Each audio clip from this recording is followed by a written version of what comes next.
Hello student, कैसे हैं आप लोग। आज के लेक्चर में भी हम प्रैक्टिस सेट 1.4 के कुछ क्वेश्चंस रिमेनिंग बच गए थे, उसको भी हम प्रैक्टिस कर लेते हैं। तो देखो यहाँ पर क्वेश्चन 2 बच गया था, फिल इन द ब्लैंक। इसको फिल करना है। देखो डब्बे इसको भरने हैं, डब्बे यहाँ पे भरने हैं। अब यहाँ पे देखो triangle ABC similar to triangle PQR दे रखा, मतलब दो ट्रायंगल सिमिलर होते हैं तो उनके रेशियो क्या होते हैं, प्रोपोर्शनल होते हैं। ये तो पता ही है, सारे थ्योरम हमने पढ़ रखा है। अब यहाँ पे देखो ट्रायंगल एबीसी, तो बना लेते हैं दो ट्रायंगल एबीसी समझने के लिए। पेपर में आप नहीं बनाएंगे, पेपर में आप नहीं बनाए, रफली समझने के लिए बना सकते हैं। और ये ट्रायंगल पीक्यूआर, पीक्यूआर। तो देखो यहाँ पर triangle area of triangle ABC, ABC divide by area of triangle PQR. और साइड दे रखा है एबी और पीक्यू, मतलब एबी दे रखा है 2 और पीक्यू कितना दे रखा है 3। ठीक है, आएगा समझ में। तो ये रेशियो दे रखा है, तो हम क्या सकते हैं, अब आपको पता है जब दो ट्रायंगल सिमिलर होते हैं तो ratio of area of two similar equal to square of their corresponding side. तो देखो एबीसी तो और डिवाइड बाय पीक्यूआर, तो क्या होगा एबी का स्क्वायर डिवाइड बाय पीक्यू का स्क्वायर, मतलब एबी का स्क्वायर डिवाइड बाय पीक्यू का स्क्वायर होगा। ठीक है, पीक्यू का स्क्वायर होगा। अगर मान लो यहीं पर बीसी का स्क्वायर होता तो क्या होता है, यहाँ पर क्यूआर का स्क्वायर लिखते। अगर मान लो यहीं पर एसी का स्क्वायर लिखते, एसी का स्क्वायर, तो एसी का स्क्वायर अगर होता तो हम क्या लिखते, पीआर का स्क्वायर लिखते। तो ये बात समझ में आनी चाहिए आपको। ठीक है, आई बात समझ में। तो अब यहाँ पे देखो, तो ए बी इक्वल टू कितना हमारे पास 2। ठीक है, 2 और 3 था, तो 2 का स्क्वायर क्या देगा 4 देगा। इसमें क्या फर्क देंगे 4 भरेंगे, और ये 3 का स्क्वायर क्या देगा 9 देंगे, 9 भर देंगे। तो हमारा हमने सारे डब्बे भर लिए। ठीक है, यही फिल करना था आपको। आई थिंक सब बच्चों को समझ में आ रहा। देखो नेक्स्ट वाला क्वेश्चन कर लेते हैं। तो ये आपका एक्सरसाइज का थर्ड क्वेश्चन है, ये भी फिल इन द ब्लैंक है। देखो ट्रायंगल एबीसी दे रखा है, पीक्यूआर दे रखा है। ठीक है, आई बात समझ में। और इनके आपस में क्या है, सिमिलर दे रखा है। ठीक है, अब एरिया ऑफ ट्रायंगल एबीसी कितना दे रखा है 80, and area of triangle PQR क्या दे रखा 125।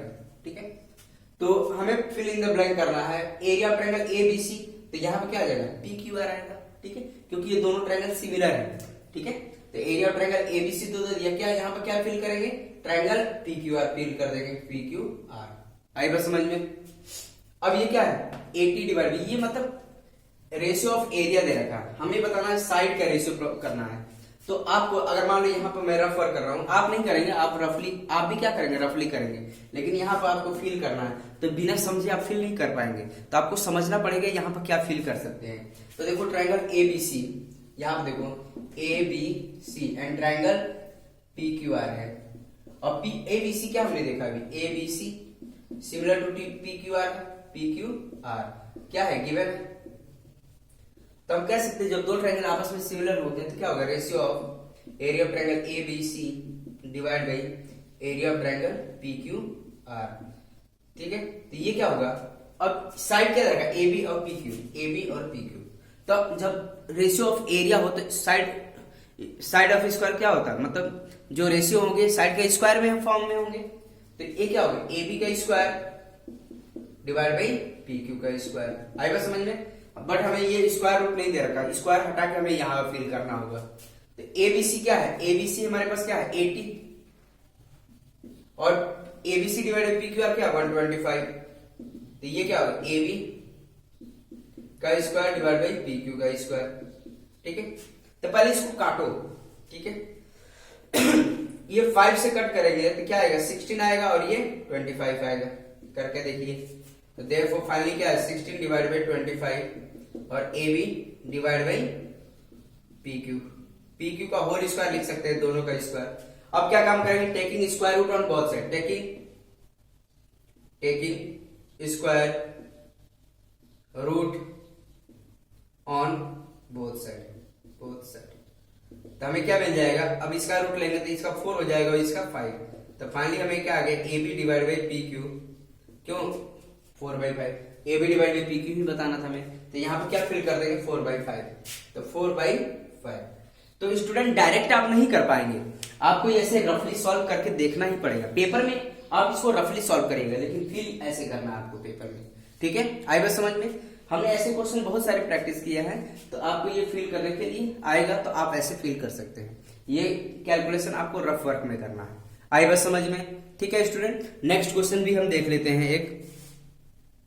तो स्टूडेंट ये क्वेश्चंस आपका प्रैक्टिस सेट 1.4 का 7th है, इसमें भी फिल इन द ब्लैंक करना है। ठीक है, तो देखो कैसे करते हैं। फिगर देखो, ये हमारे पास फिगर दे रखा है, सेगमेंट पी क्यू, मतलब P Q parallel to DE है। ठीक है, अब P Q F area of triangle P Q F, इसका एरिया कितना हमारे पास दे रखा है 20 यूनिट्स।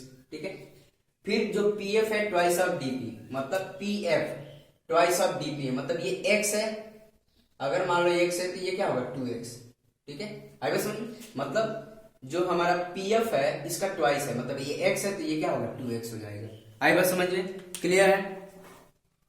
अब यहां पे दे रखा then find the area of quadrilateral DPQE by the completing the following activity. ये एक्टिविटी को कंप्लीट करना, ये जो डब्बे बना रखे खाली डब्बे, इसको फिल करते हुए आगे बढ़ना हमें।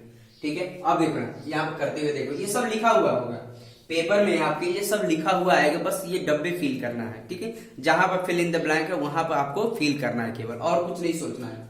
अब देखो पी क्यू एफ कितना है 20 यूनिट्स। ठीक है, पी एफ क्या है twice of DP, P F क्या है ट्वाइस ऑफ डीपी, मतलब ये तो डीपी इक्वल टू क्या हो जाएगा x, तो ये कितना हो जाएगा 2x लिख रखा है। आई बस समझ में। अब यहाँ पर देखो डीएफ इक्वल टू क्या होगा, DF equal to x plus 2x, मतलब डीएफ इक्वल टू क्या होगा डीपी प्लस पीएफ। तो डीपी लिखा है, पीएफ यहां पर लिख देंगे पीएफ। आई बस समझ में, क्या है ये डीपी प्लस पीएफ। तो डीपी की वैल्यू कितनी है x है, और पीएफ की वैल्यू कितनी है 2x, तो हो गया 3x। आएगा समझ में स्टूडेंट, समझ में आ रहा होगा आप लोगों को, क्लियर है। अब देखो नेक्स्ट वाला भी कर लेते हैं, आपका करस्पॉन्डिंग एंगल का। तो यहां पर हमारा डी क्यू, देखो पी क्यू जो है पैरेलल टू डी है। ठीक है, तो जाहिर सी बात है जब दो लाइन पैरेलल होती है और ये ट्रांसवर्सल का काम कर रहा है, तो हमारा क्या हो जाएगा F D E congruent to F P Q होगा, एफ पी क्यू। तो एंगल क्या रखेंगे एफ पी क्यू, क्या है करस्पॉन्डिंग एंगल, मतलब देखो ये लाइन आपस में पैरेलल है, दिया हुआ है P Q parallel to D, तो this one angle equal to this one होगा, क्या रीजन है करस्पॉन्डिंग एंगल। आई बस समझ में। नेक्स्ट यहां पर देखो F E D congruent to क्या होगा एफ क्यू पी ये पी होगा एफ क्यू पी होगा। ठीक है, आई बस समझ में एफ क्यू पी, थोड़ा सा एंगल ऐसे बनाना है आपको। ठीक है, आई बस समझ में। तो एफ क्यू पी हो गया एंड एफ ई डी हो गया, तो दो एंगल मिल गए, तो ये हमारा क्या हो जाएगा F D E similar to F P Q होगा बाय ए टेस्ट। दो एंगल इक्वल हो गए, दिस वन आपस में इक्वल हो गए, तो ए टेस्ट से दोनों ट्रायंगल आपस में क्या हो जाएंगे सिमिलर हो जाएंगे। तो अब यहाँ पे देखो area of triangle F D E divide by area of triangle F P Q. तो जब दो ट्रायंगल आपस में सिमिलर होते हैं तो उसका रेशियो क्या होता है, area of ratio square of their corresponding side होता है, तो square of their corresponding side. तो अब यहाँ पे ध्यान देना एफ डी ई और एफ पी क्यू में, तो ये बड़ा साइड लेंगे, क्या लेंगे एफ डी। ठीक है, एफ डी का स्क्वायर, ये क्या होगा एफ डी, तो यहां पर बड़ा साइड एफ डी का स्क्वायर होगा। ठीक है, एफ डी का स्क्वायर फिल करेंगे, थोड़ा सा बड़ा डब्बा बना लेते हैं यहाँ पर एफ डी का स्क्वायर। ठीक है, ये बड़ा डब्बा, तो क्या होगा बड़ा एफ डी में एफ डी का स्क्वायर, फिर क्या देगा छोटे वाले ट्रायंगल में क्या एफ पी क्यू, मतलब एफ पी का स्क्वायर होगा। क्लियर है, आई बस समझ में। अब यहां पर देखो एफ डी कितना होगा एफ डी हमने निकाला है, कितना निकाला है डीएफ या एफ डी, मतलब 3x निकाला है, यहां पर क्या पुट कर देंगे 3x। क्लियर है, और ये क्या है एफ पी कितना हमारे पास 2x है, तो 2x का स्क्वायर। तो यहां पर अगर कैलकुलेट करेंगे तो क्या आ जाएगा 9x का स्क्वायर एंड 4x का स्क्वायर, x स्क्वायर से x स्क्वायर कट गया, क्या दिया 9/4। ठीक है, इतनी बात समझ में आ रही है, क्लियर है। ठीक है, नेक्स्ट अब यहां पे देखो इसको इसको इसको भूल जाओ कुछ देर के लिए। तो इसको देखो क्रॉस मल्टीप्लाई किया, देखो इसको इधर लेके आया है, इसको कुछ देर के लिए भूल जाओ, ठीक है इसको। तब ये देखो ये क्रॉस मल्टीप्लाई करके यहाँ पर नेक्स्ट स्टेप है, तो क्या होगा F D E equal to 9/4 time area of F P Q, ये लिख लिया। क्लियर है, बहुत आसान है स्टूडेंट। अब 9/4 देखो क्रॉस मल्टीप्लाई करके आया है एफ पी क्यू, तो 9/4 एफ पी क्यू की एरिया दे रखा है, ये है 20 यूनिट। एफ पी क्यू या पी क्यू एफ बात वही है, एरिया की बात कर रहे हैं तो किसी भी नाम से रिप्रेजेंट कर सकते हैं। तो इसका हमें कितना दे रखा है 20 यूनिट्स, 20 दे रखा है, ठीक है दे रखा है। अब क्या काम करेंगे, इसको सिंप्लीफाई करेंगे। तो देखो 9/4 इंटू 20, तो ये कितना हो गया 5 टाइम 45 आ जाएगा, तो ये कितना आ जाएगा 45। तो इसमें कितना फिल करेंगे 45 को फिल करेंगे। स्टूडेंट समझ में आ रही बात, बहुत आसान है। तो यहाँ पर 45 फिल कर दिया, इसको कैलकुलेट सॉल्व करने के बाद ये सब रफ वर्क में सॉल्व करेंगे। अब यहाँ पर देखो नेक्स्ट देखो DPQE क्वाड्रिलेटरल DPQE क्या लिखा है, देखो इस क्वाड्रिलेटरल का एरिया हम कैसे निकाल पाएंगे, कैसे निकालेंगे, बड़ा ट्रायंगल में से देखो DFE में से हम PFQ माइनस कर दें तो इस क्वाड्रिलेटरल का एरिया निकाला जा सकता है बड़े ट्रायंगल से।